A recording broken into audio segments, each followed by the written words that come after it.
This is 142. This has a one. 242. Okay, okay.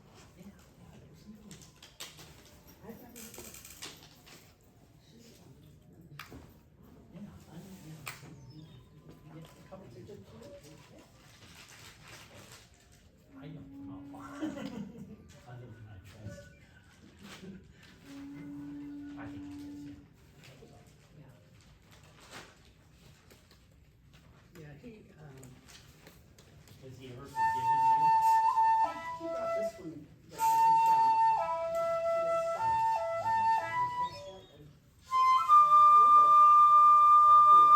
He stuck it here because it was originally surrounded in Indonesia.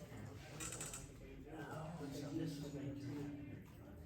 So you were like this, and I was like, oh, that's cool. So, okay, well, all right. Well, should we go ahead and start? It's supposed to be 1:30, right? Okay, and we go until 245, I think. 2:45? I think 75 minutes. Okay, yeah, I may or may not take that much time. Kind of depends on how much you all want to do. But we can go ahead and start. So I am Reika Fabrique. I am on the executive committee for the festival, so I hope you all are having a great time. And I lived here in Texas for about 25 years, and am part of the Mutuan Dojo, so Shakuhachi Sensei's outposts around the globe. We have one in Texas, one in Colorado, and so forth. So we're gonna be playing at the open mic tonight, as a group. So it'll be all of us that are Mutuan Dojo people. Has that been confirmed? Yeah, I think, Okay. Because, we signed up, yeah, well, yeah.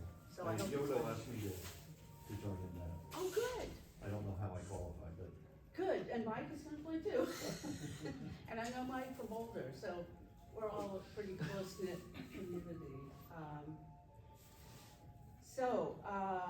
Other than that, I started playing when I was, in graduate school. I got a degree in ethnomusicology, and I started out as a flutist, which I have been my whole career.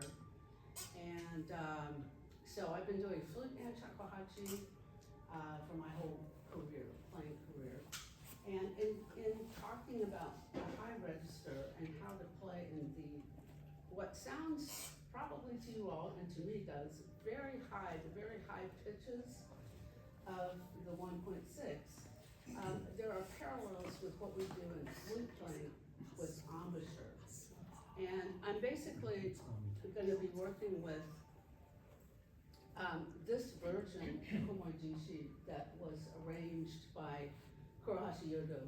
And I'm going to be giving you my perspective on what you do with your mouth and your air to get those high notes, and feel comfortable. A lot of it has to do with just feeling comfortable in the high register. This is the same for flute, especially if you're playing piccolo, which I did for many years. So you have to kind of become comfortable with those high pitches. That happens mostly by playing yourself, maybe also listening, but you just kind of have to reorient your ear to the range, the high range. Hello, please come in. So, but the most useful way to feel comfortable up there is to start with your regular instrument. So start with this instrument and go up into the con octave on this instrument, the 1.8. And then start transferring that embouchure to the 1.6. And then you're gradually going to, sort of expand your embouchure on the smaller flute. Does that make sense? So what we don't want to do is start immediately in the high octave and blow a lot of notes and blow a lot of air, because you can't hear the pitch. You're not able to be efficient with your air, and so forth. So anyway, that's what I'll be talking about today. So any questions before we start? I have the notation up here. Hopefully you got the notation. Please ask at any point. Feel free to stop and ask me questions. Okay, so I thought what we would do, this is what I have in the notes about Kumoi Jishi. This piece is very well known. You've probably heard it before, maybe played it before. And there are many versions of this piece. And this particular one is a more rhythmic arrangement by Shakuhachi sensei. As you can see, we have strong beats on the right-hand side of the column, weak beats on the left-hand side of the column. And then we have single lines, which means you have the rhythm. And then sometimes we have double lines, which means you're going to have that note again. So, do any of you read Western notation? Okay, I hesitate to do this, but it sometimes makes more sense if you read Western notation. We essentially here are in what we would think of as 2/4. So the two large dots over here on the right side of the column up there, that's your big beat. So, you're thinking big beats. So 1, 2, that's your quarter note value. And then if you divide that in half, you get 1 and 2 and, or 1, like that. So what you're doing in your head is you're kind of dividing between this big beat. You're dividing that into 2. 1, 2, 1, 2, 1, 2. And then at some points there are 2 double lines, like I don't know how well you can see it, but there is one right here. And in that case, it's again twice as fast. So you just are dividing. But don't worry too much about that. I just like to put that out there as a way to think about the rhythm. How many of you have played this piece before? So just 2, so you all have never played, and you've played it, okay. Okay, so we'll just kind of take it step by step and try and read through most of it. Since we have all this time, I guess maybe I have time to do all of it. Okay, I think you probably already have the description of the piece. Some performers play this much slower and more freely. This is a very rhythmic version, and it's useful because it helps you understand the rhythm of the piece. If you want to play this more freely, you can. But this, this version, I'm trying to be very basic and clear in this today. So I won't use any ornamentation or any extra slides or anything. We're just going to try and get the melody and the rhythm correct, and then get some better information on the embouchure. Okay, so what I suggest is that when you practice, you first learn this piece on the 1.8, the whole piece. We won't have time to do that today, but that is going to prepare you then to play the higher flute. And I think it's very useful to do warm-ups, to work your embouchure from one range into the next. And we'll be doing some of that today. So let me go to, before we even start looking at the notation, let me go to this other sheet.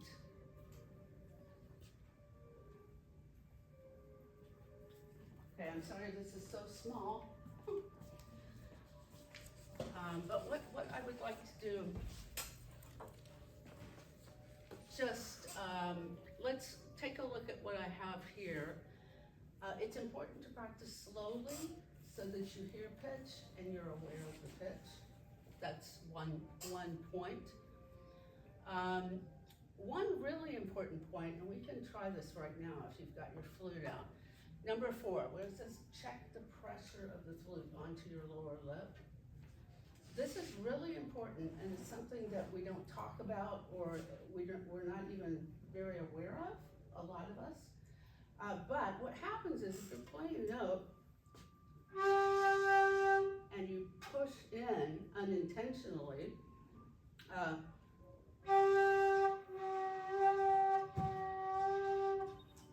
you hear how it's just dropping almost a half step?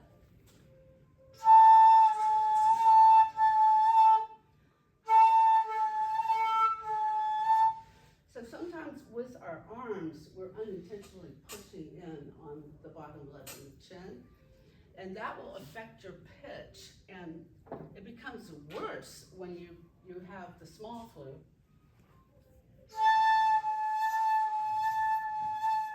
It's even more dramatic when you're trying to play the smaller flute. So what I encourage you to do is check, especially your right arm. Is your right arm tense, and are you unintentionally pushing the flute into your lip? So let's all just try your 1.8, and let's just try a G, a Re, this note, and then just what happens if you pull it in with your right arm?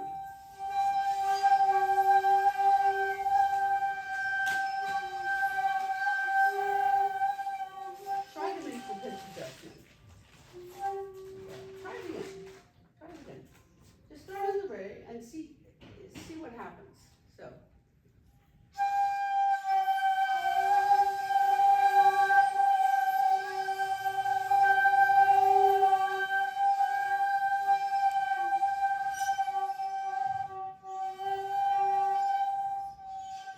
And just for fun, now take your right arm and shake it out a little bit. And move your shoulder around, your right shoulder, because we carry all this tension in our shoulders and arms.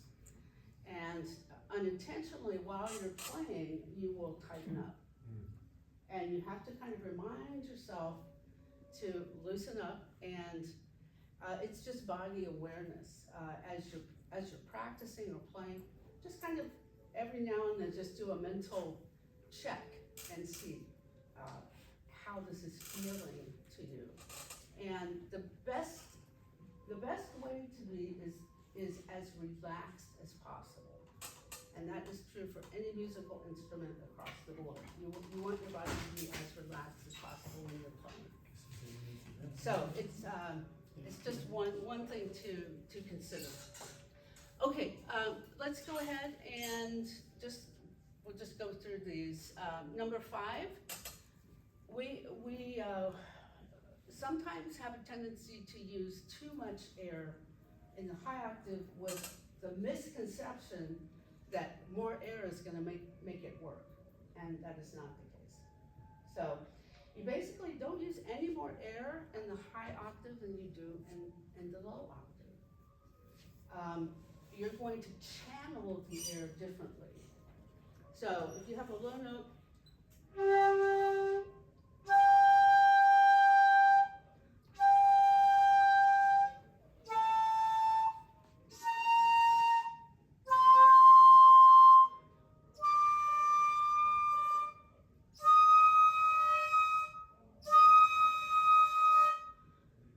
I'm not using any more air. In fact, I'm actually using less, because the more air you use, it gets out of control. So if I push a lot of air, I'm being inefficient.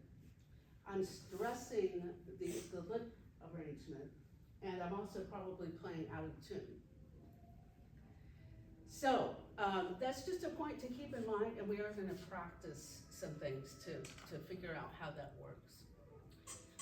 When you're going up into the upper octave, also try not to do a real tight embouchure this way. Because that means you have flattened the hole between the top and bottom lip. So it's very flat and small, and it's not flexible because you're pulling it from these corners. So try this for me. Go E-O, E-O, E. You can sing or not, I don't care. Yeah, so E-O, E-O, E.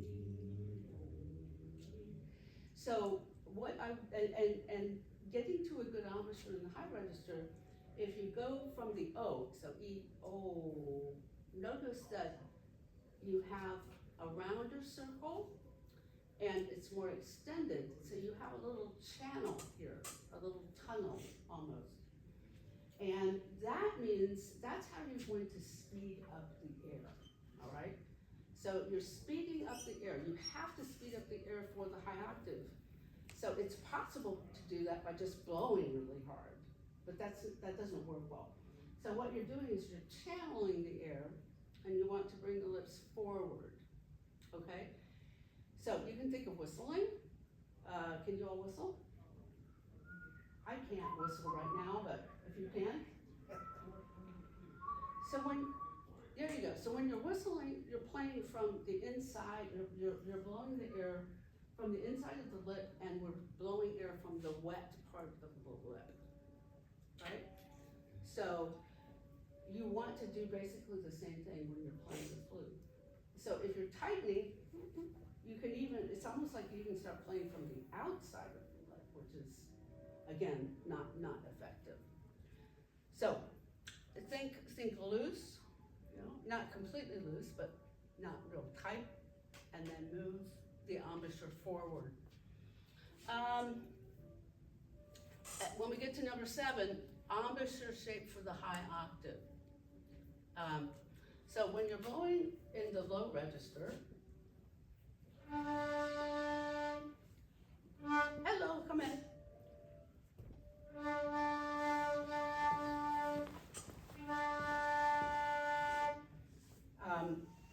You know, the angle of the air is quite close to the outside of the utaguchi.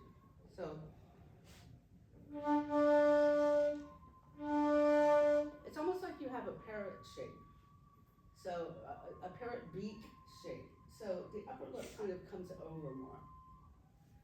Try that for me. Just take a pick any low note.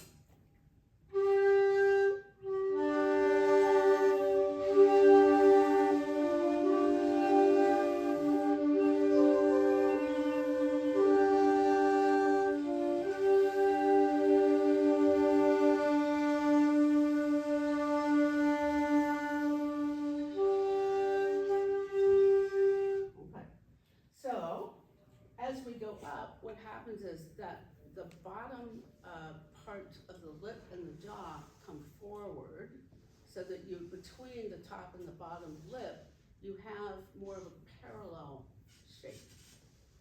So instead of this shape, you're going to go to this shape, okay? And that's changing the blowing angle of the air. That's what I'm talking about with this, the blowing angle more across rather than down into the utaguchi. Okay, more forward lip alignment, and that alone will help you get from the lower octave up into a higher octave. So let's try going from re in the otsu octave, and then jump to the next octave, to the kan. So if you see, I don't know if you can see what on embouchure, but if you're more down, the angle is more over. As you go up, you're going more into a whistle shape, and the embouchure is more parallel from top to bottom. So let's all try that. You start on the low re again, and then just try going to the high octave and back. Go ahead.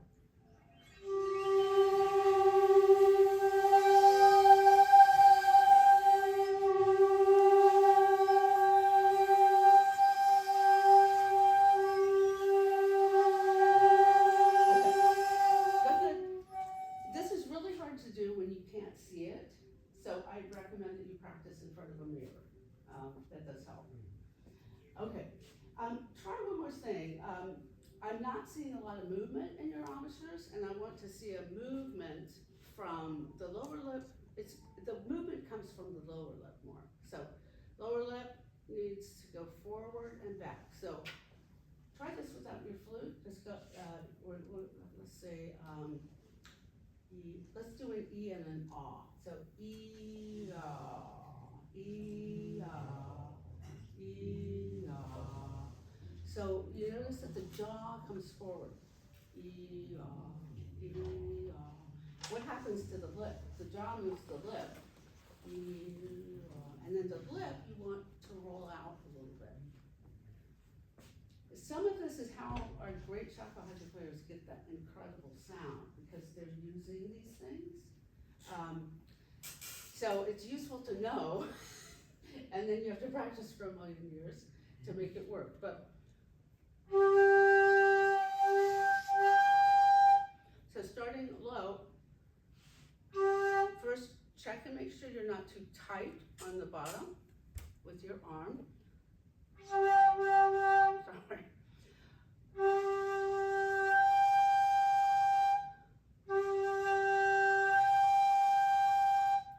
Can you all see what I'm doing? Okay, try it again. Just try practicing it.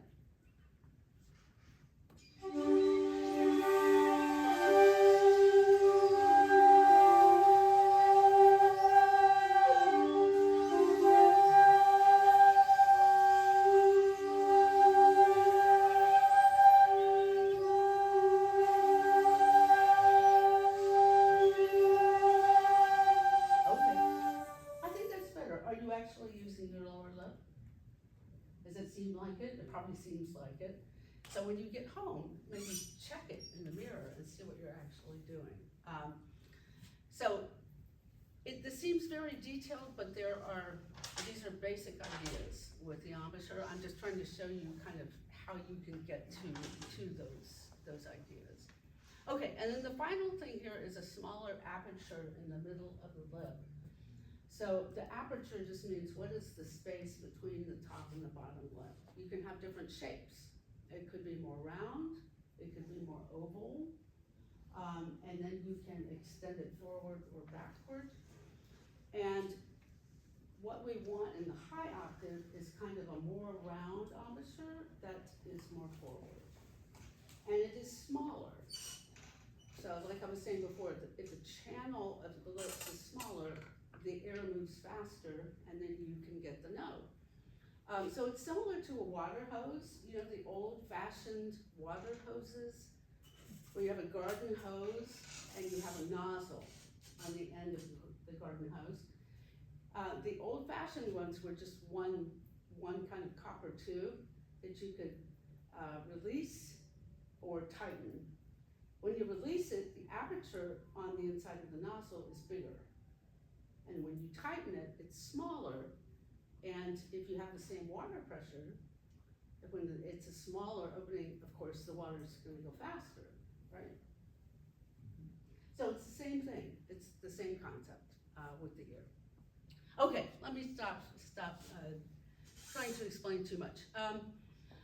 Okay, so I did want to do these warm-ups. So let's try these warm-ups. First on 1.8, and then we'll move to 1.6. So we're going to do 4 counts on each note. We'll start on the re. We'll go to san no u, hi, and the ni on go no ha. So let me play it for you.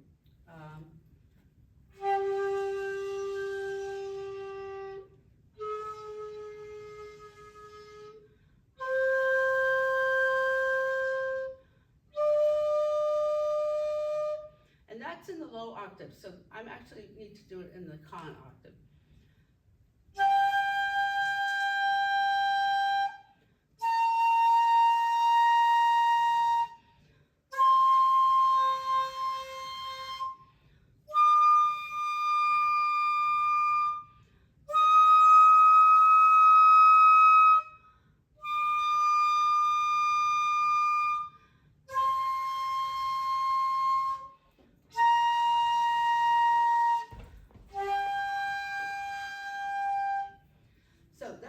actually the pattern that we have in Kumoi Jishi, and it's not really easy on this flute, and then it's harder on the 1.6. So let's try it, and I just want you to try and keep in mind for yourself, check where your arm is, and try and think of this embouchure change without changing your air, and just see what happens, okay? And it takes practice, so it won't happen right away. But here we go, I'll play with you. We're gonna do 4 beats on each note, starting in the kan octave, right? Sana, u, pi, a, ni, on, go, ha, and I've got the fingerings here for you if you are not sure what those notes are. Okay?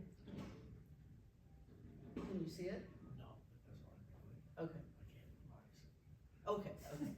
So, how about this? Let's just do one note, note by note, and that way I can tell you what we're on, okay? So let's start on re in the kan octave. So 4 beats, ready?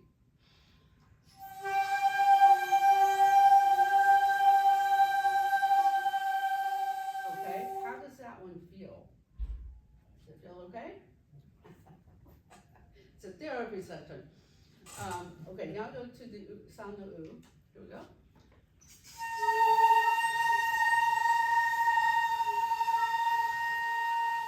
Okay, and what is the pitch of sound of u?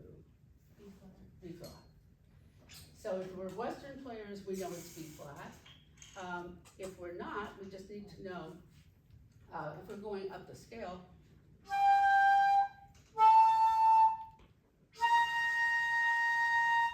So we have to have the fingering, then we need a kari head angle, okay? Let's try the sound of u one more time.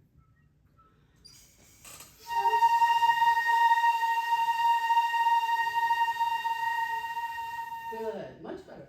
Now the heat.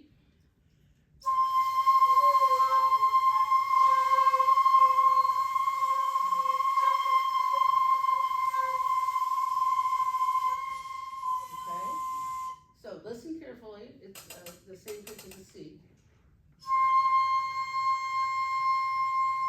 You play, ready to go?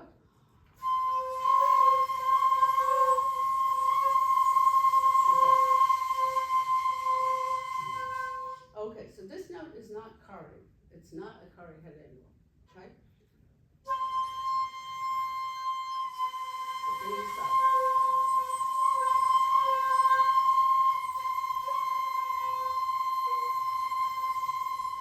Better, better, good, good, good. All right, now the next note, it's called an ah. You may or may not use this note in your school, but this is what we use in the Mujuan. So excuse me, whew, is 1, 2, 3, and shade 5. Only a little bit of shading on 5. Okay, now this is where you have to check again. Are you relaxed? And is your embouchure kind of like a whistle? Okay. So this is the. Cardi or married position? Are we in married? Cardi or married position, yeah. It just, Cardi. yeah, regular. Okay. Yeah, maybe a little bit cardi, but not too much. So this is the note. Everybody try that, ready to go?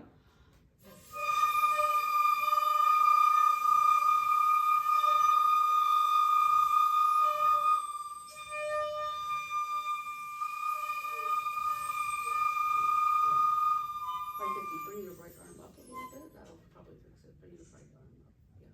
Just bring the angle up, yeah. Perfect, perfect. Okay, not bad.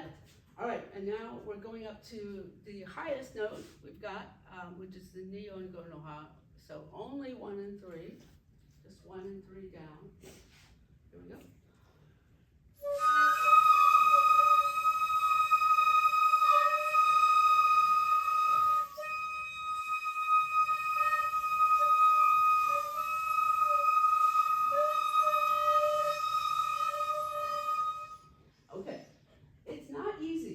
Give yourself some grace, and you know, you have to kind of just practice it, get used to it, and eventually be able to relax with it, both with the highness of the pitch and with what your body is doing. So don't force anything, it'll happen over time. Okay, so let's try this. I want to go between the Nihongo no Ha, which is this, and then back to the Ah. Let's just try and going back and forth from one to the other. And let's do it in 2 beats. And let's start on the 1 and 3 only. 2 beats on that, then go back down to the Nihongo Ha. So it'll sound like this.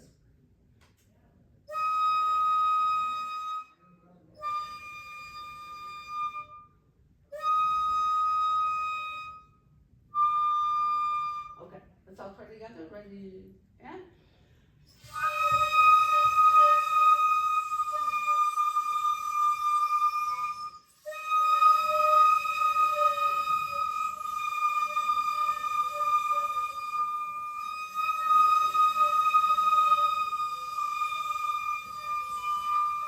Okay, really good. So any questions so far? Anything, this, you wanna ask for yourself? I'm a little bit of a beginner, and in this high register, I tend to puff my cheeks with all the air pressure, and my teacher's telling me to keep firm and not let that happen. Do you have any advice about that? I think it becomes harder to control the speed of the air if the cheeks are puffing. It's not a bad idea to have a relaxed face and to have a little bit of air that comes in and puffs, that's okay. But if it's something constant, I think it's gonna interfere with your embouchure, because what will happen is the force of the air will be too great, and then you won't be able to work with this. You'll be fighting against yourself, basically. So, yeah. Part of that might be, this all goes back to breathing. When we're breathing on for flute or shakuhachi, we're breathing here, right? So the air comes down here. Then we have to tighten this area and hold the air so that we can sustain a release over time. What might be happening is when you're breathing in, you're breathing it all out at once. Is that happening? I'm not sure. I'm a professional classical flutist, so I know how to use air, but I just can't. Embouchure hasn't developed up here yet. How is your embouchure on flute? It's pretty relaxed. Yeah, I do some. It is loose. Just use your flute embouchure as your model.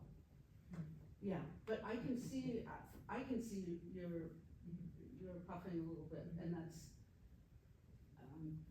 I don't know. I mean, if it works for you, I don't see any problem with it, but typically it doesn't. So yeah, I can't really give you more advice than that. But okay, so where were we?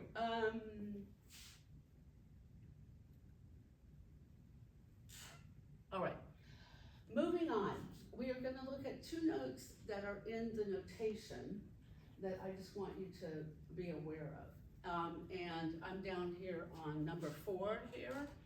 Compare Sano U with Chikari by playing both alternately, and note the difference in pitch and the head angle out or to the side needed for the Chikari. In Kurohashi's version of this piece, he, instead of, he likes to use this note. So it's a chi, and then a kari angle to go a half step above.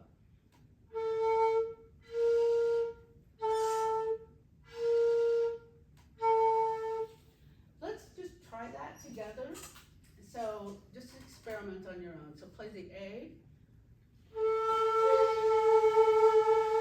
And then come over off to the side. Back to the A.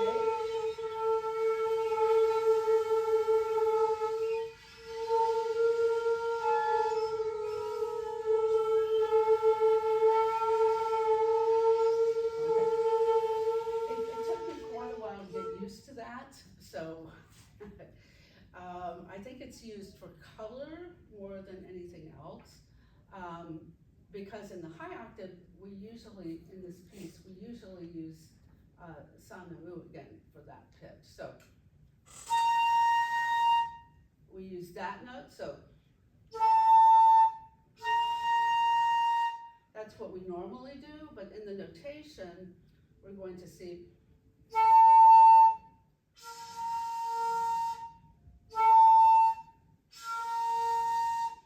so you have the option when you're playing the piece of using that particular fingering or not. But I need to teach it to you the way it's written, the way that Kohashi arranged it. So I want you to just know what that is before we get to the notation. That's also the hinomeri pitch. Yes, and it's also hinomeri. So in the lower octaves, you can use hinomeri if you want to. Yeah. Does that make sense? Yeah. Okay. Okay, cool. Okay, so now, I know this is taking forever to get to the piece, but we'll get there eventually. Now, if you have your 1.6, switch to your 1.6. And we're gonna do this again on the 1.6. So, you have an idea of what you're doing with your amsher on the bigger flute. And now, just kind of start with that, and we'll see what we need to do on this. Okay, so.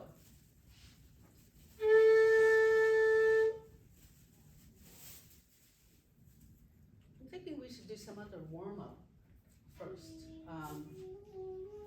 Why don't we just play up the scale? So, yeah, just start on row and go up. So row 2, re, chi, re, and back down. Okay, here we go. Ready? And.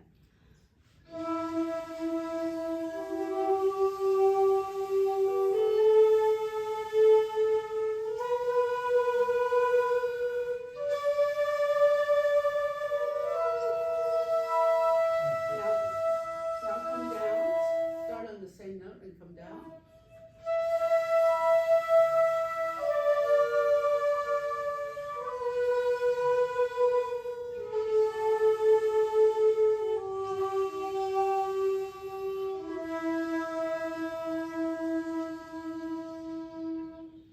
Now, maybe we should just try that on 1.6 first.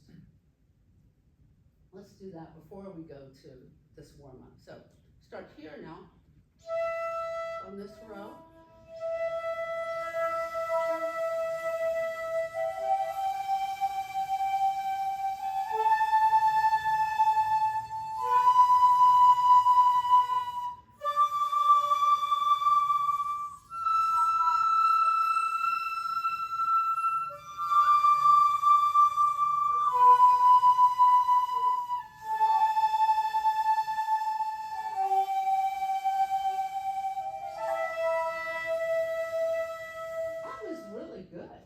Maybe we don't even need to worry about this. Okay, let's try now the first warm-up. So we're gonna do the re, sano, I, a, and ni, on, do, ha in the kan octave. And I'm asking you to do that because that's what's in the piece, these particular notes. Okay, so let's start here.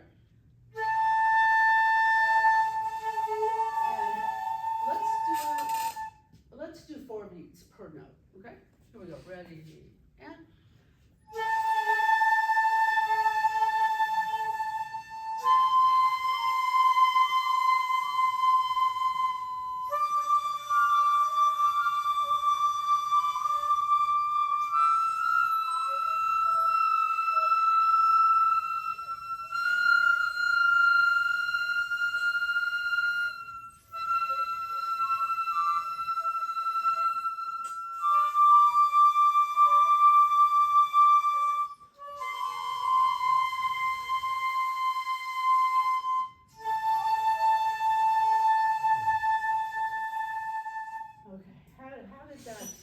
How was that for you? Fun. Fun? To Good. try. Is it painful for anyone? A little bit? No? It doesn't bother you playing up high? The Maybe a very, little bit? very top note, how are you fingering the top row pitch? It is called an A, and I'm sorry, it's ni, on, do, That's the 1, 2, 3 shape spot. Yeah, so Okay. ni yonzo no ha means ha with 4 and 5 off. Okay, yeah, Yeah. I think I have. So that it's key 1 and figured 3 down. out. Okay. 1 and 3 down. Okay, so that was pretty good. The pitch was good, except for Sano. So you have to keep checking that. But I wouldn't make any big head angle changes as you're going up. The Sano is the only one where you're gonna make a big change. So. And I like to keep even the head angle not very much, but kind of roll it out from the chin and then blow your air across rather than down.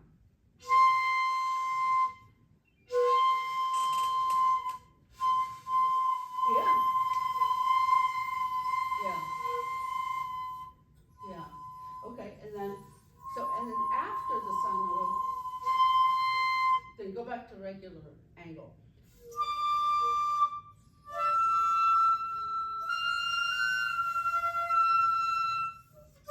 I'm not changing my head angle at all for those notes, right? So let's try it one more time.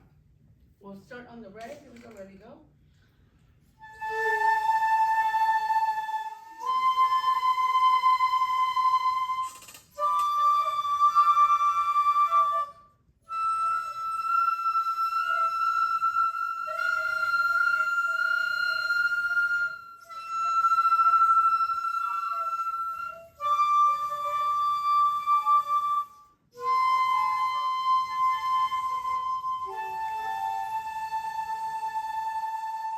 Okay, so that's kind of a way for me to explain it to you.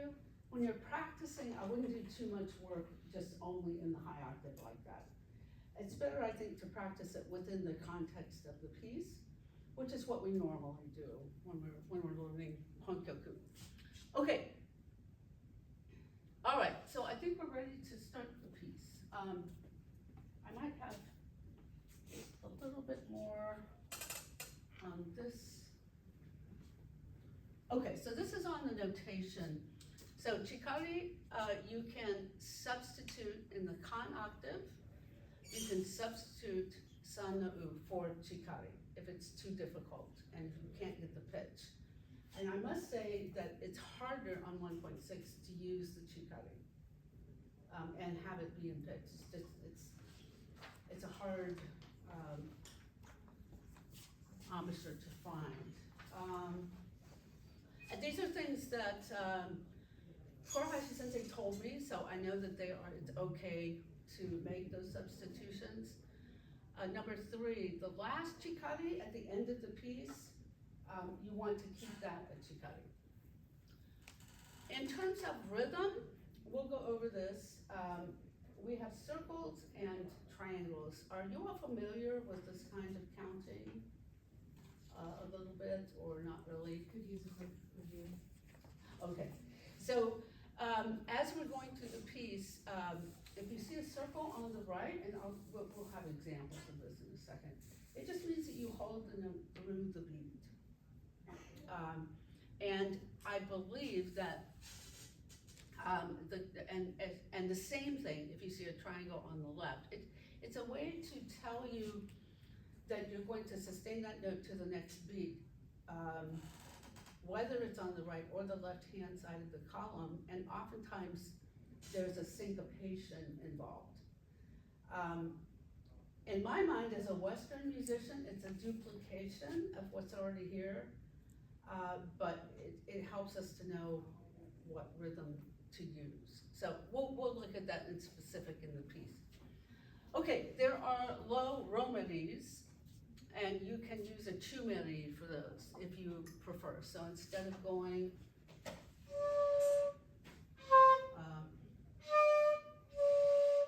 instead of the row fingering with a head angle, you can use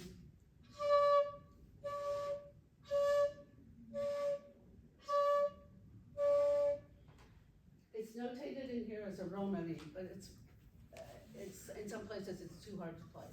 So you can use the remari instead. Okay, the repeat sign is optional. Slow down for the ending after the repeat sign. And I think what we'll do now is work through the piece first on 1.8, and then we'll go to 1.6, and we might alternate between the two as we go.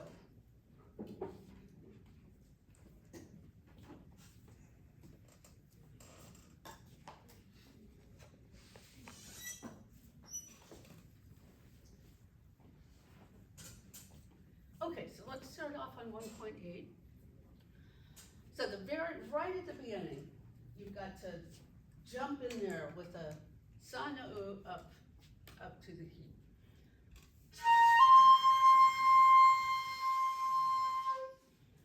So, do you all feel confident about where your embouchure is for that? What does it feel like? If you know the sa no u, we just practiced it, so try the sa no u.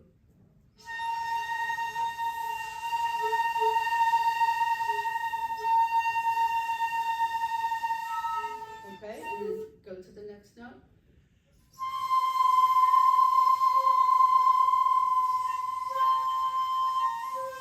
Okay. Can you all sing?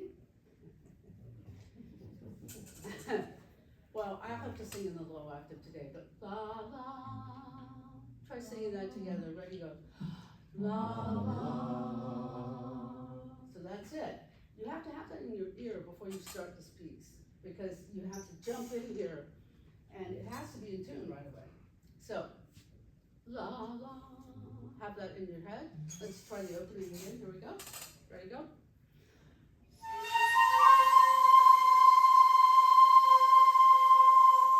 Really good. Okay, next thing is a Nayashi, up to the same note. Ready, go.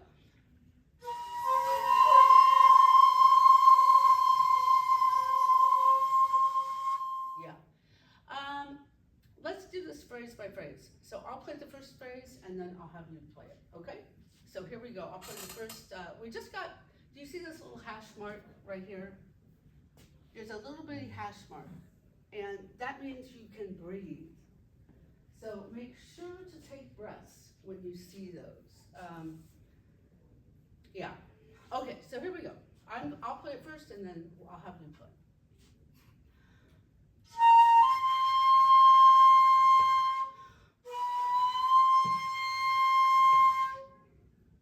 Okay, the Nayashi you can use finger 4 and slide up. Okay, let's have you play. Ready, and go. Body.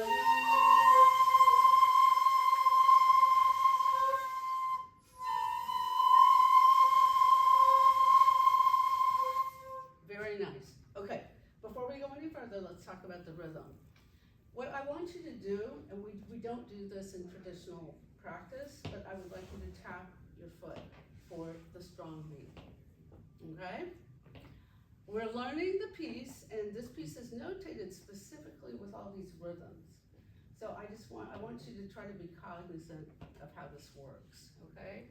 If it's too hard, you don't have to do it. But if this is our pulse, your first beat, your first note isn't going to go past your second tap, right? Body and 2. Nayashi and 2, right? Okay, let's try it together. 1, ready, go.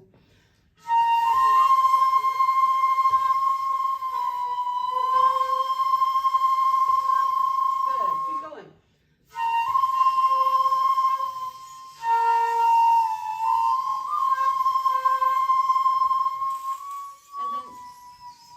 And then right away you see that chikari. I'm getting hot in here, so I'm going to take off my jacket.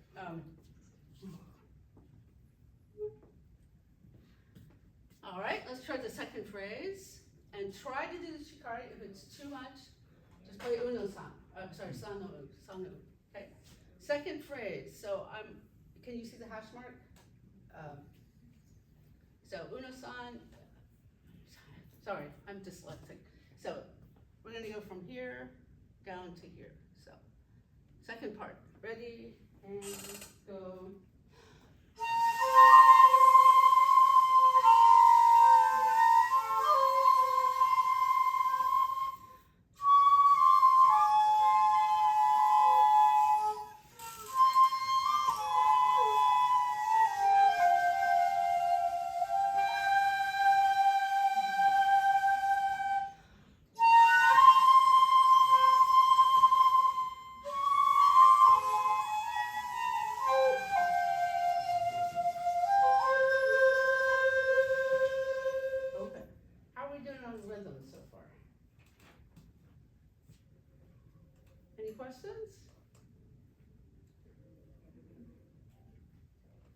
everybody's perfect? No, not perfect. Yeah.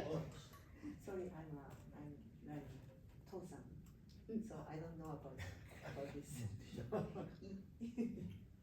Which one? This? E. Oh, okay. So, it's an E Meri. What is So it's 1, 2, and half hole. C for open? Yes, C is closed. yeah, Okay. 2 and, yeah, these two, 3 and 4 open. Okay. Yeah. Yeah, so that note, so you all know, in E Midi, when we have this figure right here, it's going to be 1 and 2 down and half hole on 5. Half hole. Yeah. Yeah, try it. Try it. Yeah. So, it should, the pitch should be here.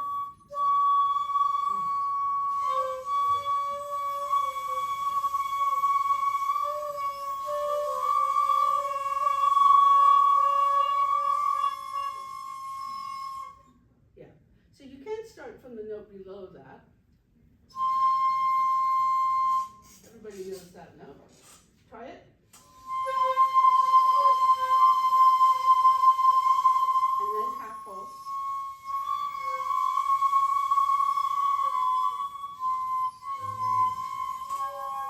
Does that make sense? Yes. And Bill says, well, maybe. But you're not taking your chin down on your E Mary.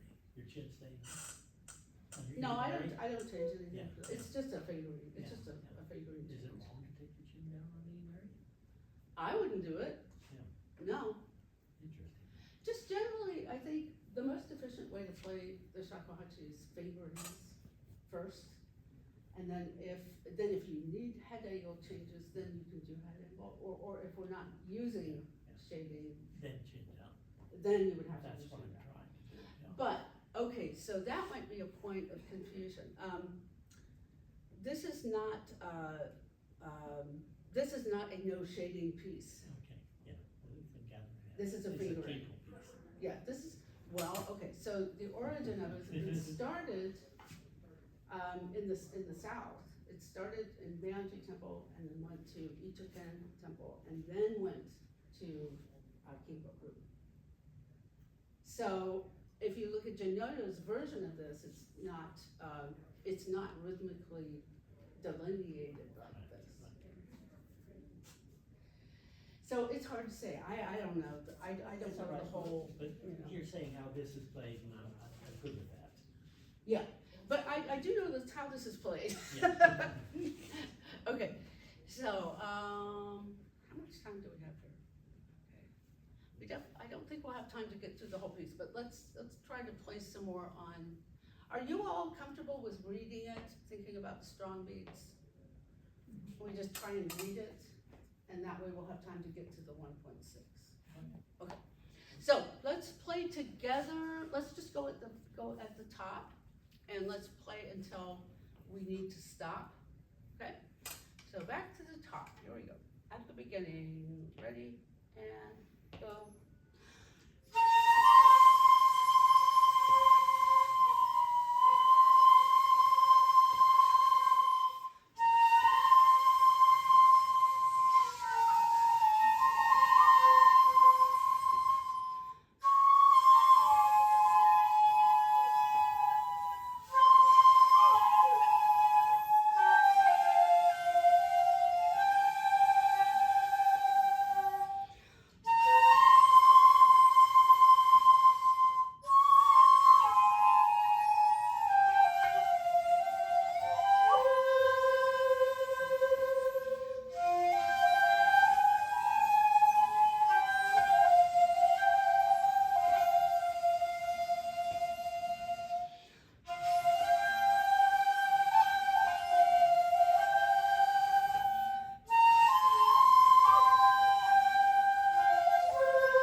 going back to the triangles and the circles, like when we go on to this next part, it'll sound like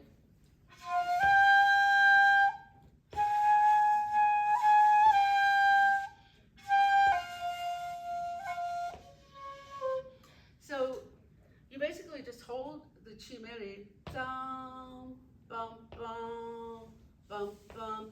So the triangle kind of tells you what the syncopated beat is.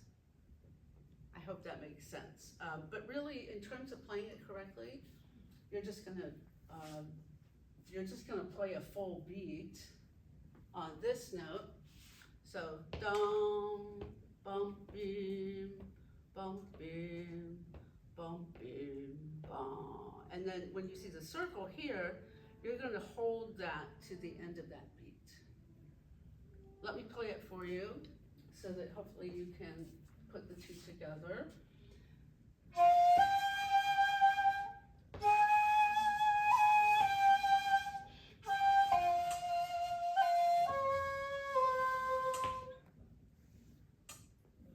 Make sense? Just try to stay on the right-hand side of the column for now.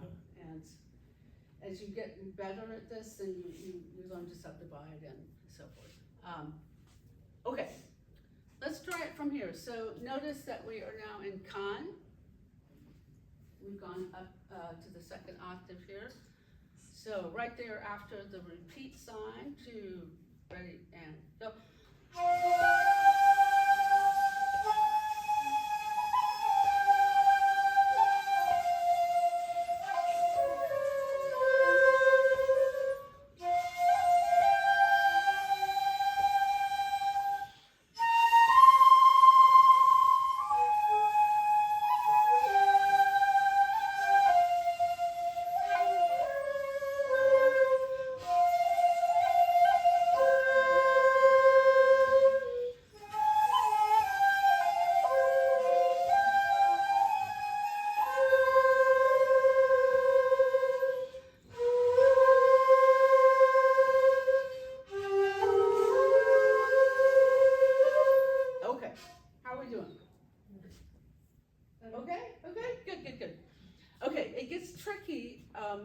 You have to, and here it gets tricky because you're switching more quickly back and forth so that you know what the strong beat and the weak beat is.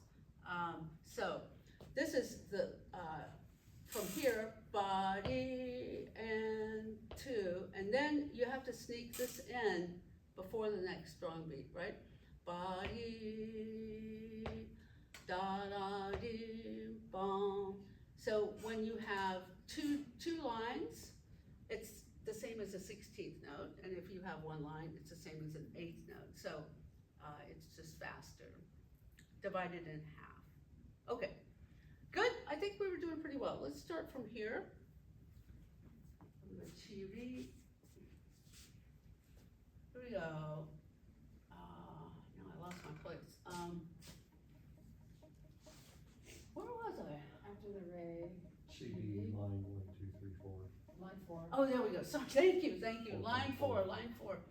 Okay, so chikari and then up to the re.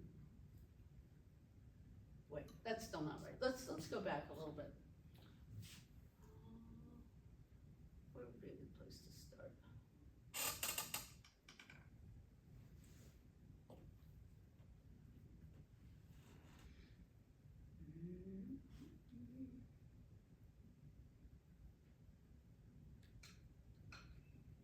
There's no good place to start because it's all rhythm. So let's go back here.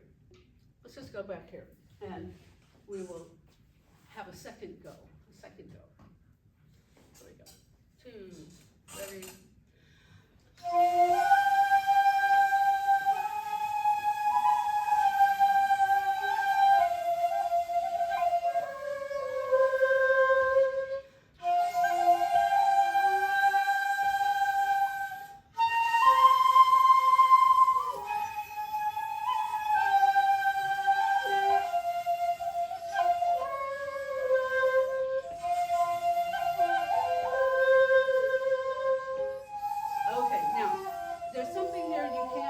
probably can't see, this reed is connected by a double line. So that means this is actually equal to 1 quarter note beat. It's notated this way because it's a 16th note value. So there's 4 16ths, which would equal 1 quarter note beat. So this is actually only 1 beat, not 2 beats. So if you don't look carefully, you might play it as 2 beats. So it should just be 1 beat, dom, and then right on to the next note. So dom, dee, da, dee, da, dee. So let's start right on that note. Okay, here we go. Ready, and.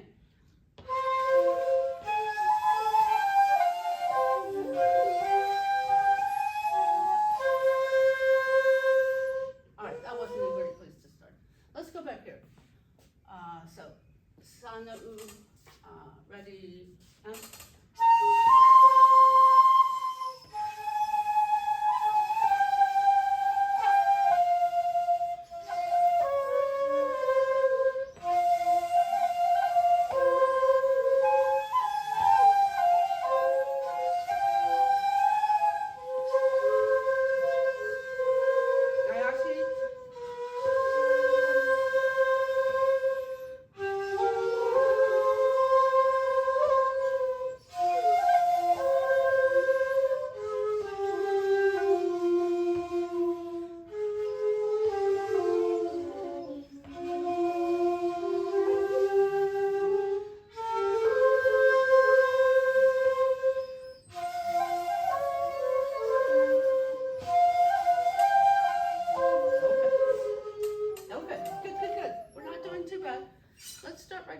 So we're con here, and then this romary you can substitute with a remary if you would prefer.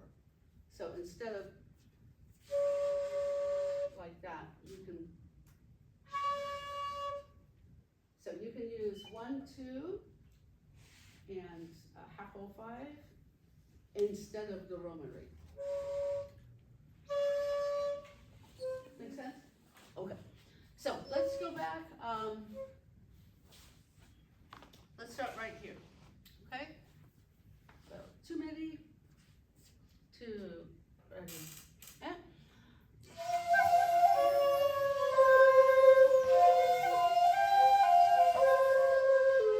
Good. Let's do it one more time.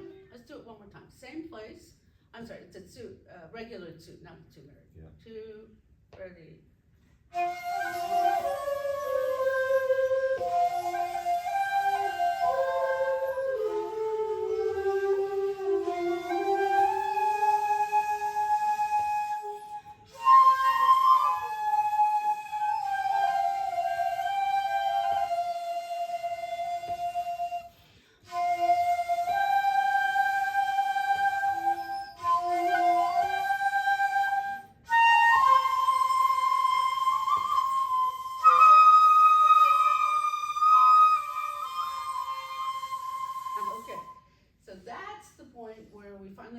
In our warm-up, we went over those notes, right?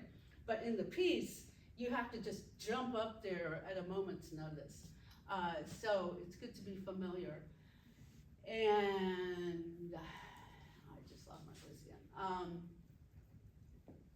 Okay, right here. Yeah. So right here, I would just go ahead and use san no u if it's easier. And then you're just using 1 and 3.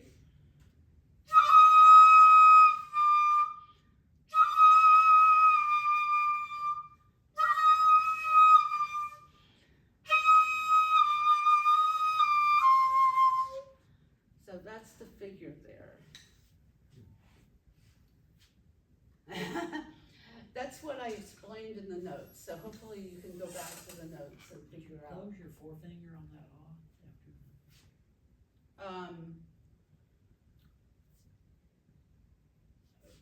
From where?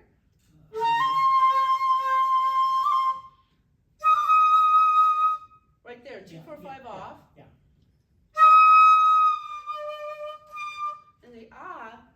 I'm bringing down 2, and then I'm half holding or shading 5. So 4's still off, okay. Yeah, 4 is still off. Everybody want to try that just to remind yourself what the feeling is?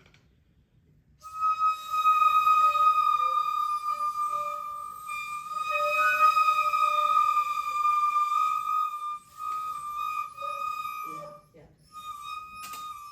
Okay.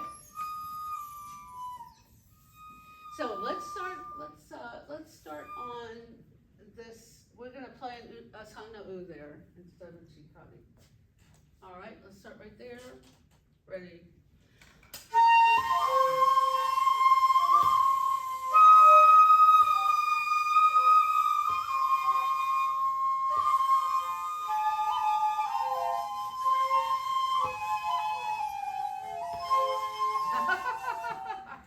Okay, this is the hard part. Both rhythmically and fingerings, this is the hard line. But when we get to here, we have chimeri, we rearticulate, and then we go to u. So it's going, from the chimeri, you're just gonna add 2. So.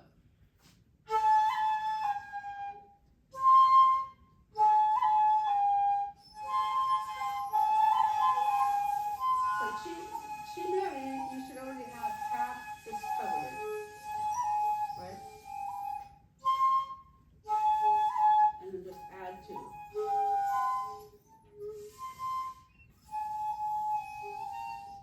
Okay? All right, let's try that.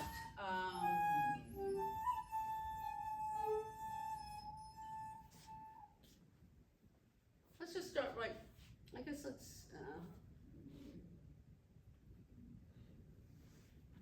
start here, and that's gonna be a whole beat. So, bum, bum, bum, bum, boom, bum, okay? 2, ready, and.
Okay, but once you kind of get in the swing of it, it starts to make sense. So we're getting there.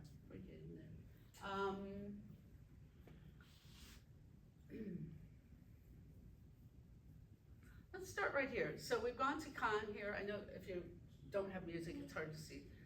So remember, you can substitute remedi for the Roman. So let's start. So it's regular tsu, and those are double lines there. Okay, here we go. Ready and go.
I think probably if you repeat it, you would add ornamentation and, you know, dress it up. Do you speed it up in the second, or do you stay the same?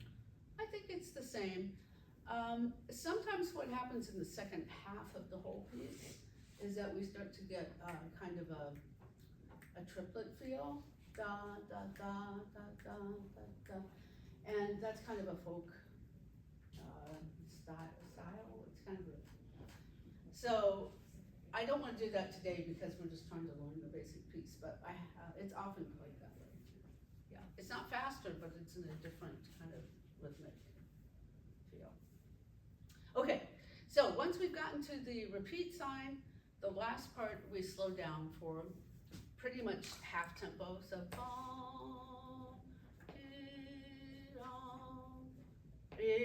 and then you have to get that chikari in the right place for 2 whole beats.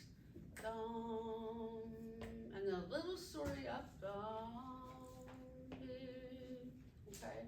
So it should sound kind of like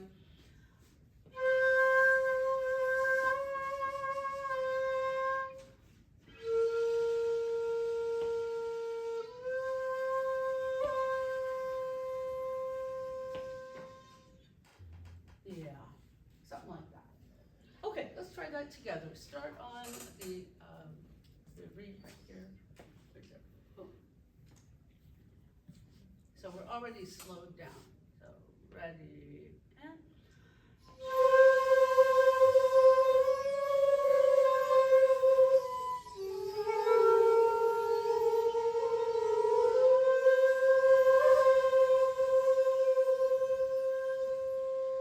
Yeah. So the chikari.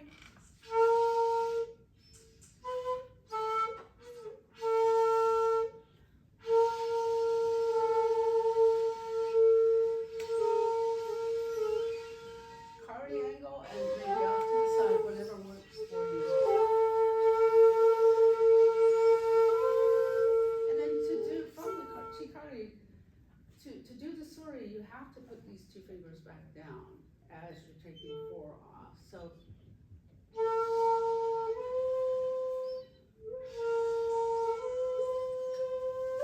and then rearticulate the last. Martha, can that G, can that be a re-marry before? That Oh, G- before the repeat sign? Yeah, no, your G with chin up, can that be a re-marry? Play G Yeah, re-marry? I used to play it that way, but Yeah. it's not notated that way here. Well, so- yeah, I think he said, I was told, he even though I noted You it, could he touch said, it too. but it was just mainly a head sound. Yeah, He said, yeah. that It's a sound, tone color. that sound is not a sound, that, yeah, I don't know, it was confusing. Yeah, so that's a really good point when you're learning different fingerings for the same pitch. For us Western people, we think a B flat is a B flat is a B flat, and it's always the same pitch, and it always is kind of created the same way on the instrument. But as you know, in Shakuhachi, we can have 3 different fingerings for the same note. So I think from his notation, I think he wants a tone color, even if it's, maybe you could even use a remedy fingering, but get kind of a soft, grayish tone color. That's the way I kind of interpret it. The Chikuyusha notation. What's that? The Chikuyusha notation has remade either. Yeah, and I have played before was remarried, but yeah, some of these are kind of personal choices, Oh, yeah, and for that's why I tried to make it clear that this is his arrangement. Yeah. And you can put your, you know, if you're a teacher and you're writing, you can put in your particular desires, I guess, into the notation. Okay, I guess we have to be done. Can I answer any last questions, or hope it was helpful to go through some of the high octave stuff and at least get through the piece once. So, well, let me know if you have any questions. You can email me or talk to me at any point.